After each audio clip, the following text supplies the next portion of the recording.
Welcome back to another video diary entry in my video diary, I guess it's a bit redundant, of Animal Crossing New Horizons. I'm dear darling, and shall we see what's going on our island of Fawnhollow today. Now, why is my mic in such a weird position? I don't know. I can't believe I said video diary twice in the intro. What am I doing? Absolute fool. Close the window a little bit. It's like those redundancy things, like when you say ATM machine, right? Automatic teller machine. Things you don't even think about, but that one's more forgivable, right? It's not like you say AT machine, you go ATM machine. ATM machine just sounds weird. Anyway, hello there everyone. Right now in Fawnhollow, it's 4:11 PM on Friday, May 29th, 2020. No news to speak of today. Have you ever peeled some fruit and managed to keep the whole peel connected? Earlier I did just that.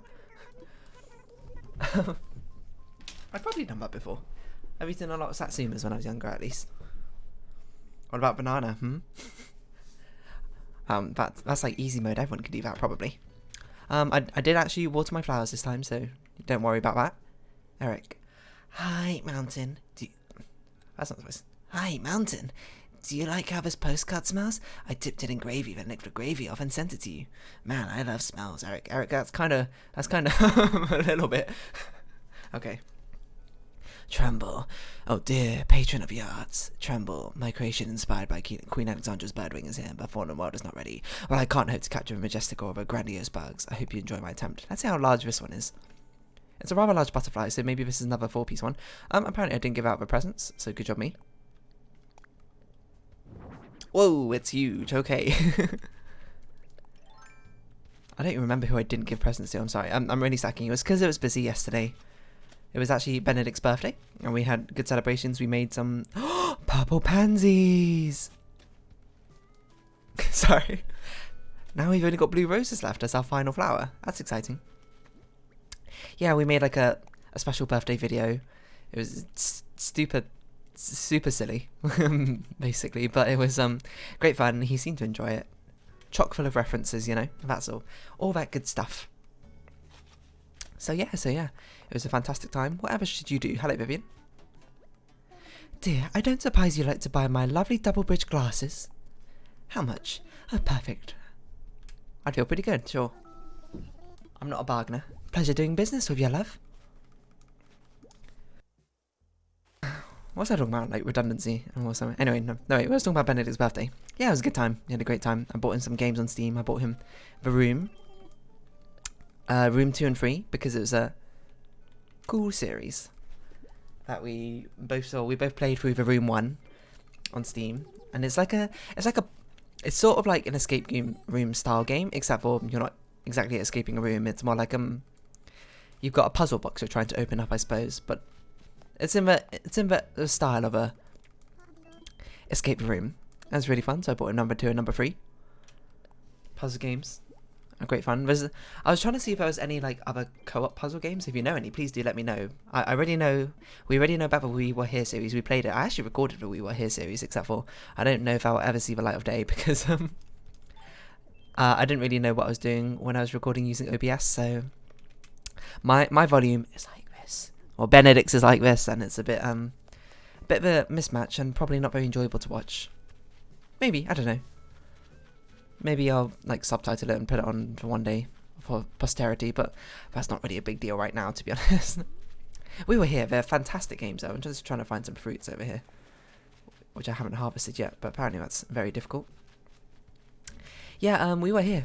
It's a very fun game. If you don't know, it's a cooperative cooperative puzzle game where you're both given like asymmetric sides of a puzzle, and you sort of have to interact with each other and communicate what things you see, what things you've got access to, and solve puzzles to escape-esque together. And, well, actually, in the game, what you're meant to use is they give you walkie-talkies to use, which is what you're meant to use to communicate, but they were like, it just like didn't work when we use them, so we didn't actually use them, unfortunately. Which I think is an interesting layer to add to the game, but fortunately it didn't work out so well for us. Flo's just vibing there. I'm sorry, Flo, we don't have any fruits to give you, so that's going to have to wait. And apparently I can't see any fruits. I suppose we could take them from the island, but I dislike taking them from the island because it looks quite nice on the island. Oh, we got some oranges here. Fantastic. Yeah, I always like it when games have an interesting communication system like that.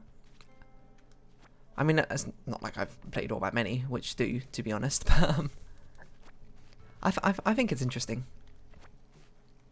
It's an interesting, that's not what I meant to do. Amount of depth added, you know? No, my shovel. Okay, well, in that case, I guess we'll sort of just run over here. Grab some shuddies. Let me think, guys. How many fruits do we have? We have 9. And we've given out 2 presents already, so we only need 8. So that's fine. I suppose we could replant the hyacinth even without a shovel right now. Oh yeah, like interesting communication systems like that, which I think it works best in offline games like that, because I think Dead by Daylight's got a similar system where you can only hear your teammates when they're near you or something, right? The problem is that being an online competitive game, most people just want to use a VoIP software like Discord or Skype if you're still using Skype for whatever reason. TeamSpeak, Mumble, is that still a thing? That is really pretty. What is that? A kimono stand? It's like such a fancy one. Yeah, so that unfortunately people can very easily get around that sort of oh, a rainbow umbrella. Let's buy that. Can get around that sort of thing, which is a deficit. So you can definitely never build your game around that sort of idea, I'd imagine. But it's really cool, and I think it works well in an offline cooperative game, like we were here. Because I mean, let's just take another 5. There's no need to like try and get an edge. You're not like at a loss. I mean, you are at maybe a slight disadvantage. What? 220,000. I mean, it does look very pretty.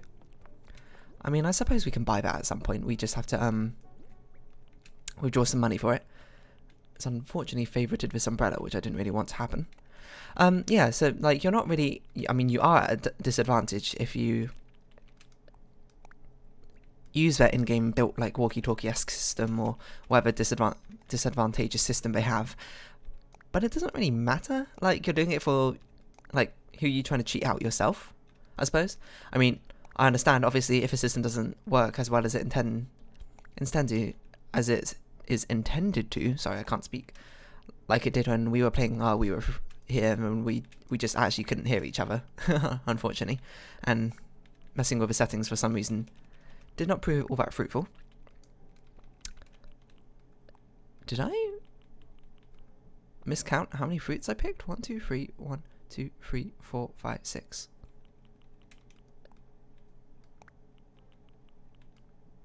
Oh no, I'm just stupid. There we go. Yeah, it's an interesting system, isn't it? I wish there was a way to like force it into like much more competitive games where, not competitive, I suppose, online games where it's not just cooperative. Like there's a way to make it so people have to use that in-game chat system. I mean, obviously there never will be a way, but as long as other programs exist and you don't want an invasive game which like shuts down all other potential speaking software, which is honestly just a stupid idea, so hopefully it will never exist. But you know, you okay, Audie? You've fallen asleep. Bad dress. No, I didn't. Huh? Wait, was that a dream? Oh my gosh, I totally fell asleep. Just before I woke up, I was walking on stage for a New Year's Eve countdown concert. That dream was so good. I feel you, Audie. When you have a dream that good and you wake up and you're like, oh, that was a dream.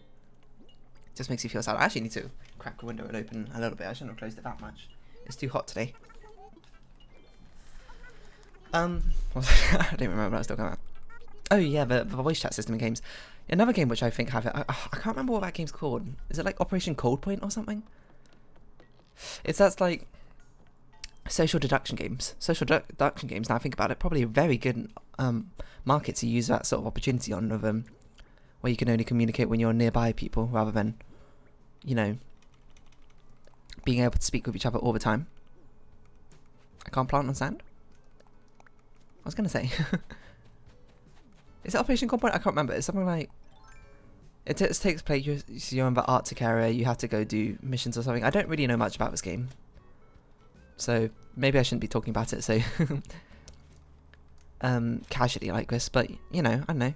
That's another game. Social deduction games. That seems like a very good opportunity, as I was saying, to have a system where you can only talk to each other if you're nearby each other rather than having global communication, because that allows for opportunities where you can psych out people, you can take people to like a far off place and then betray them, and then only they will know. But of course that raises suspicions, being like, you two left but only one of you came back, isn't that kind of weird? Thinking face, that sort of thing. Yeah, I mean, that's pretty much the end of that topic. I have nothing else to say about that.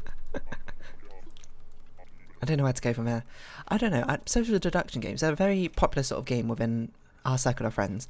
Maybe not online ones such, but like offline ones. Oh yeah, of course Vivian's not home. We spoke to her. And we had a purple hi synth. I don't know what happened to my brain, but I just stopped working. We didn't dig it up because the shovel broke. I forgot. All my wires are crossed apparently. No new lilies, which is fair. I mean, all these flowers we're not getting today is completely fair, seeing as we got a purple pansy and we've been waiting for one for ages. So I'm happy. Savannah not here. Of course Red's not going to be here. He was already here this week, and we had leave today. Let's have a quick glance at our hybrid purples, see if they're correct, and doesn't seem like any of them have produced anything, so we'll never know. What day do you think we're going to get blue roses on? I'm gonna call it now. It's going to be day 115. Around that area. You might say that's ages away. There's no way it's going to take that long. No, I think it will. I think it will take that long. It's a pretty low, either 1 in 64 chance using those red roses I have down there. So there's a question of what happens first, a 1 in 64 chance, or these purple roses up there actually breeding something useful that I can use. I don't know. I don't think the odds are in my favour, to be honest. Hello, Rowan, you just vibing? Okay. Let me talk to you. What was I speaking about before? Yeah, social deduction games. A real popular one in our circle is One Night Ultimate Werewolf. Well, if you don't know what that is, it's basically, if you play the social deduction game Mafia, it's basically a variation of Mafia, except for instead of having multiple nights over multiple times, and instead of requiring one dedicated storyteller per se, you can use we use a mobile. They have a mobile app which narrates everything for you, because it only takes place in one night. You don't need someone to like react to what other people are saying. You only need to react to yourselves, and they've adjusted it such that it can be that way. That's a real popular game in our circle.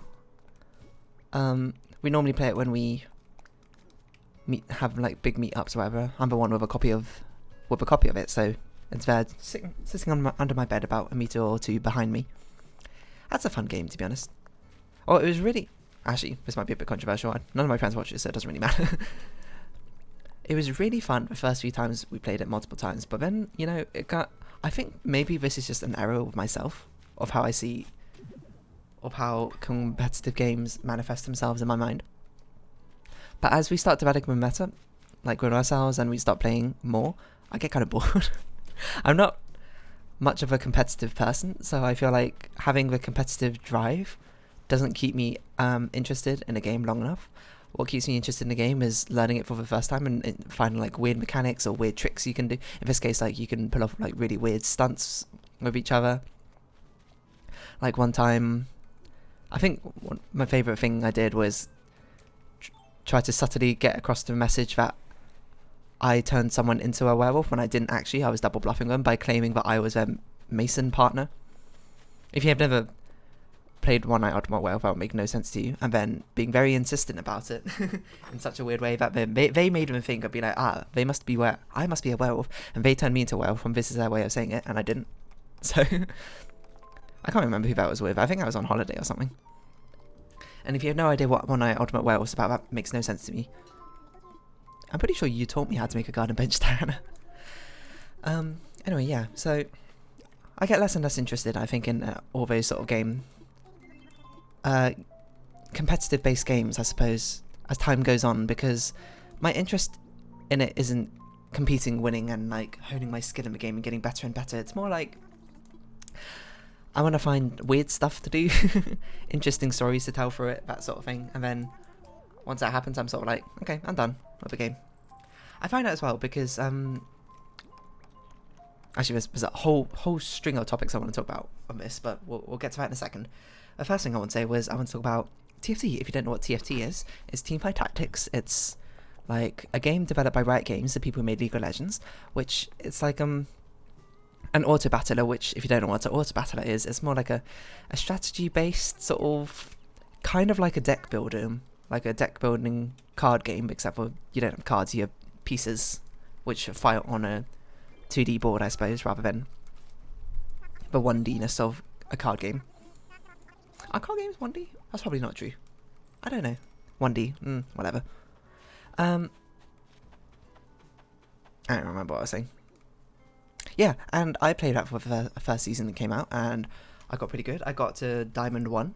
I was so close to getting Master Tier in TFT, but I left it too late, my ranked season climb, so I unfortunately didn't make it.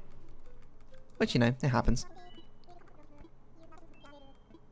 But then, it was a game I really did enjoy playing, but then, you know, when the set 2 came out, I just didn't feel like playing it anymore. I played it like very, very rarely. I played it for like the first week or so, and then I was like, yeah, I don't really want to play this, and now set 3 is out. They have like rotating sets and like different units, I suppose, in the pool every time, and different synergies. If you know what auto battlers are about, if you don't, then it doesn't really matter.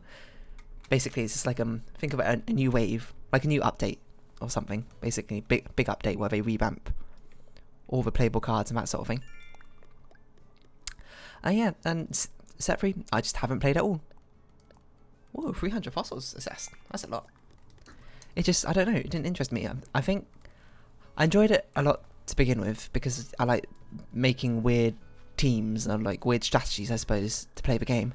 But then, you know, as it starts getting more into competitive stuff and it's more like, it's more optimization at that point, and then I had to start spending time researching the better teams. I had to start like thinking more. I know that sounds very reductive, but it's true.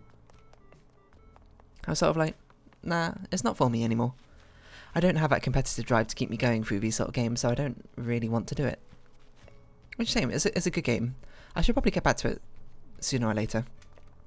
They've got like a battle pass system like most online games have nowadays, where they have basically the cosmetics you get from the battle pass are really cute this time. So I'm a little bit tempted to go back into it and jump into it, because I hear with set 3 these new sets are much more balanced than the previous sets, but I don't know.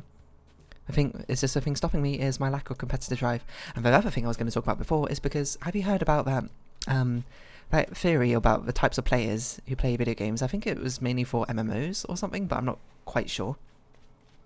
It was a model that some guy came up with, and there's, I believe, I'm paraphrasing exactly. Wait, who are we not giving stuff to?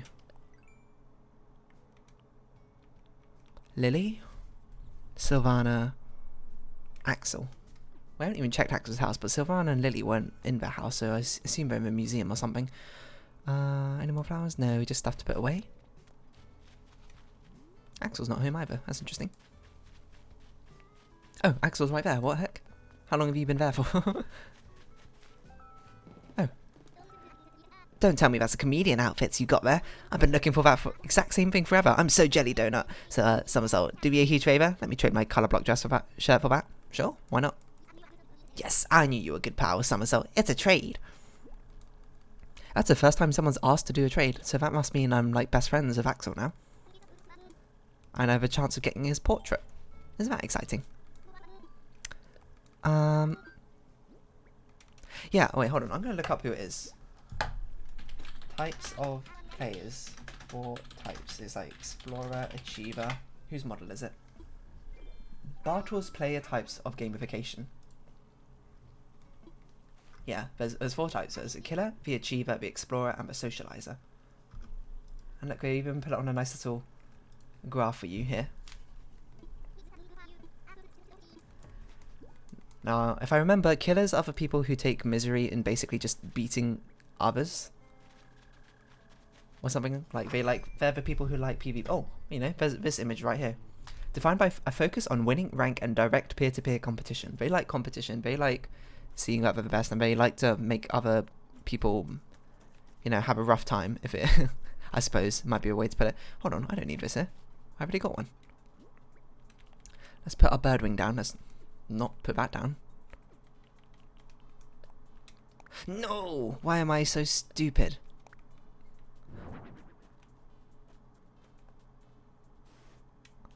Get that Atlas moth back out here. Where has it gone? Oh, we should put this cute bed down as well.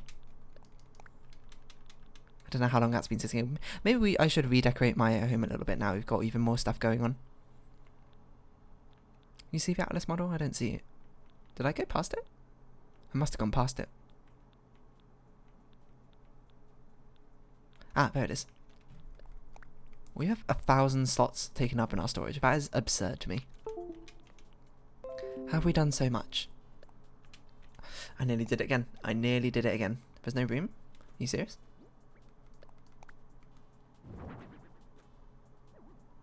Hmm? Wow, they are really big, it turns out. Yeah, so, what was it? Bartle's 4 types of players. Killers. They're all about getting top ranks on leaderboard, being in direct competition and winning those competitions, I assume. And then achievers. This is what I definitely used to be when I was younger, not anymore. Achieved on attaining status and achieving preset goals quickly and completely. Felt like the numbers game, but like doing the things efficiently and about points, that sort of thing. Min-maxing, you might say. Although there's a stigma around min-maxing, which I think is a bit needless, but still. And socialites, which I'm sort of, maybe not a huge amount. It's definitely got some sort of appeal to, I don't mean to favourite this, appeal to me, but it's not like one I super play a game for.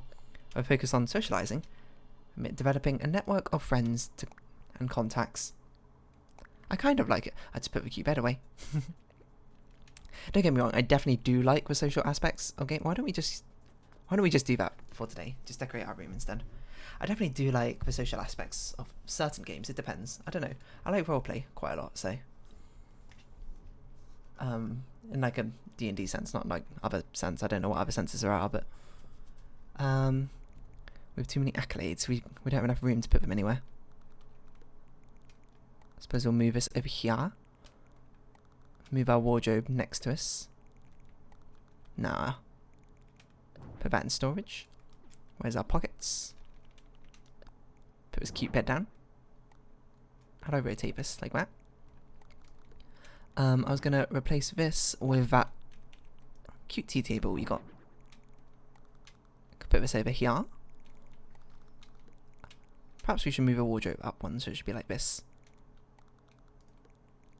What else should we add? Anything else that fits over here? I'm not sure. Not really that I can see. Oh, a TV. That'd be interesting. Where do we even put this? Maybe we could put that here. This can just be on the floor. I mean, in real life I would never just leave something on the floor, like in the middle of my room, but it looks okay in Animal Crossing, I think. Perhaps we could do it like this. There we go. Actually, wouldn't it make some more sense to put it by the sewing machine? I suppose so. But then you can't sit down on it. Fine, we'll put it here. Anything else to add? Let's see. Oh, accessory stand. Nail art set. Sure. I definitely don't have enough room to put any of these down.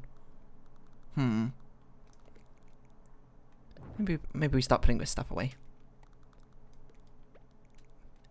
This stuff all fits more thematically, doesn't it? We don't need all our trophies on display. Painting set? Magician set? Magic kit? Mobile? Perhaps a bit too childlike. Yeah, it seems good. Unless we have any nice rugs which can replace this one we got in the middle.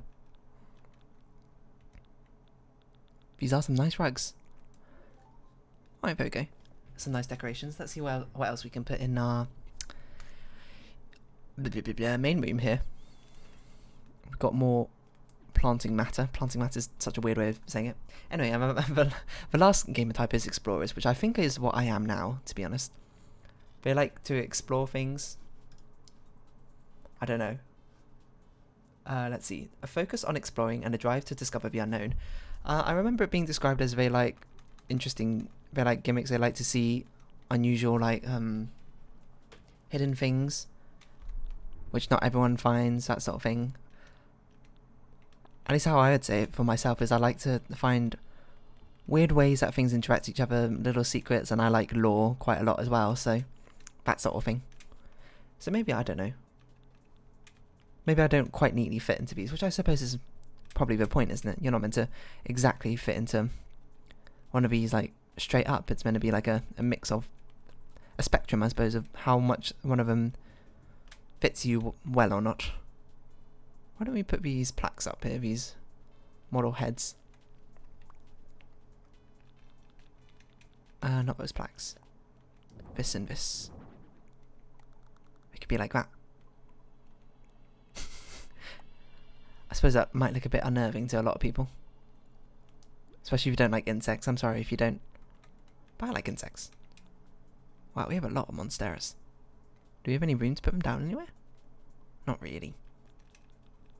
Any other nature-filled things?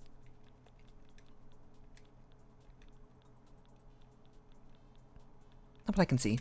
So anyway, what sort of type are you, do you think? Out of those 4 types? I know it's a bit reductive, perhaps, to only pigeonhole yourself in some aspect of those 4 types, but, you know, what you do, it's just one model.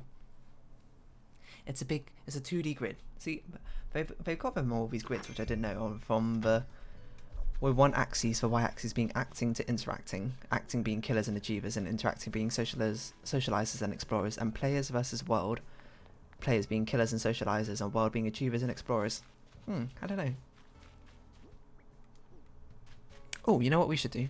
Before we forget, we should buy that super expensive kimono stand and check out what we got in our ABD and Nook shop before we round off this episode. Somehow it's been 27 minutes. I don't even know what I've spoken about this entire day. It's kind of how most of these go anyway. What am I going to do after this? I'm probably going to record some Heaven's Vault because I need to upload something today. And I haven't recorded anything, so good job me. I don't know why I opened this up. This is not what I need.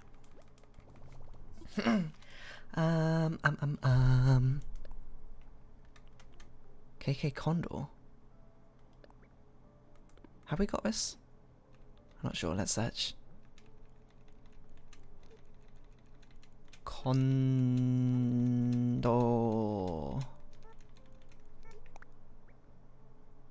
Yep, apparently we've already got that. So we don't need to buy that.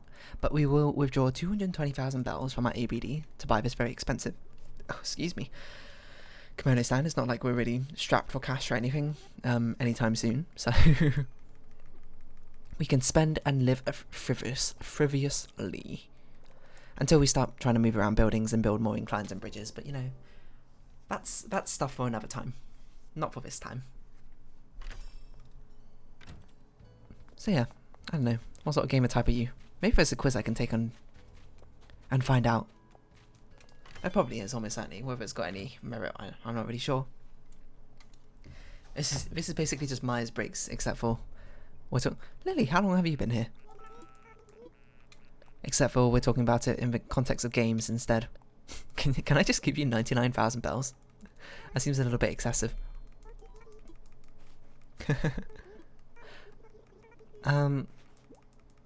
Yeah, but I've already had an entire episode quite recently speaking about Myers-Briggs, so definitely don't need to do that again.